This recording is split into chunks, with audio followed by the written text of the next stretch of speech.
Running into members of Boko Haram is a risk for anyone leaving Maiduguri, the capital of Borno.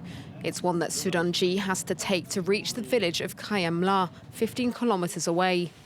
The farmer was forced to flee the Lake Chad region and had been living off humanitarian aid since 2015.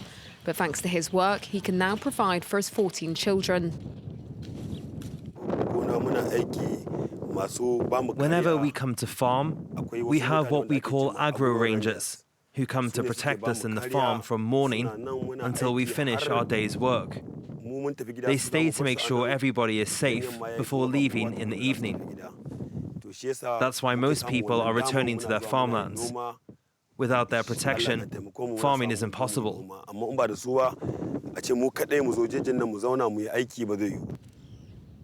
Agro Rangers are patrolling nearby. Wagami Ishaya is the leader of this small group. The day before Kayamla was attacked by Boko Haram, the insurgents left dozens of injured people behind. Wagami Ishaya and his men are doing the rounds in the area to protect and reassure farmers. Last year, this time around, it has been hectic for us. The BH are disturbing us, but this time around, I can say it's normal because the attacks, I know that much. We have only 1 or 2 attacks. Raids, kidnappings and suicide attacks. Boko Haram are responsible for nearly 25,000 civilian deaths over the last 11 years. Talatu is from Guza, near the border with Cameroon.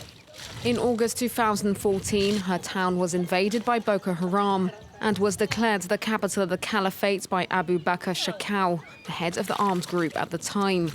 Talatu's husband and eldest son were killed by insurgents. She was taken hostage for 6 months, during which she was raped and forced to marry a member of Boko Haram.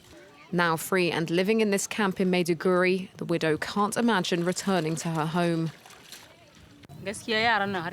Honestly, the insurgents are still in the area. They're not far away. Even recently, during Eid al-Kabir, they came to Gwoza. They came with 3 motorcycles and they brought chaos to everyone in the whole town. Civil Defence Officer Isa Ahmad Mishika is in charge of the zone and gives orders to all of the Agro Rangers within a 50-kilometer radius of Maiduguri. He's carrying out a mission in Ngom, located between 2 Boko Haram sanctuaries, Sambisa Forest and the islands of Lake Chad. Ngom is one of the most dangerous areas because it's the route for the insurgents that the Boko Haram they cross on daily basis. This the access why they cross.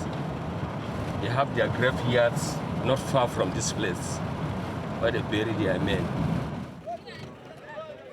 Surrounded by his entourage, Officer Isa is about to check on an important local operation. Agro Rangers patrol the area, where around 100 agricultural workers produce sorghum and corn. My men, they normally clear them from the gate of where the militaries are. They take register. After taking register, they know the number of people that came into the farm. So at the closing hours, they check the register, tick their names individually. If one person is not there, they have to make sure that that person returns. Agro Rangers started securing the area nearly a year ago, allowing residents in Ngom to return to the fields. These men, who are often volunteer militia or hunters, were trained for several months before being recruited by the Nigerian Civil Defence. As Agro Rangers, they have the right to carry a gun. In the past, we used to have manual jobs. Some do drilling, some are mechanics, while others are traders. But since the insurgency started, we all came together and decided to support the governor and ourselves by protecting farming. That's why we are risking our lives to flush out Boko Haram in the town, so that we can have peace and that people can return to their homes by the grace of God. In Maiduguri, the governor of Borno has been pushing for the return of tens of thousands of farmers and fishers who fled exactions by Boko Haram. He's hoping the central government will deploy Agro Rangers across the region. At the moment, only 5 out of 20 local government areas in the state of Borno are covered. We are now looking into the possibility of returning another 2-3 communities within the next 1 month. So there's vista of opportunity for our people to go back. And definitely we hope we can sustain the momentum. By the end of 2023, I think more communities will return back home. In the space of a few months, the Agro Rangers have become crucial. But it's unclear whether their success will become long-term in the fight against Boko Haram.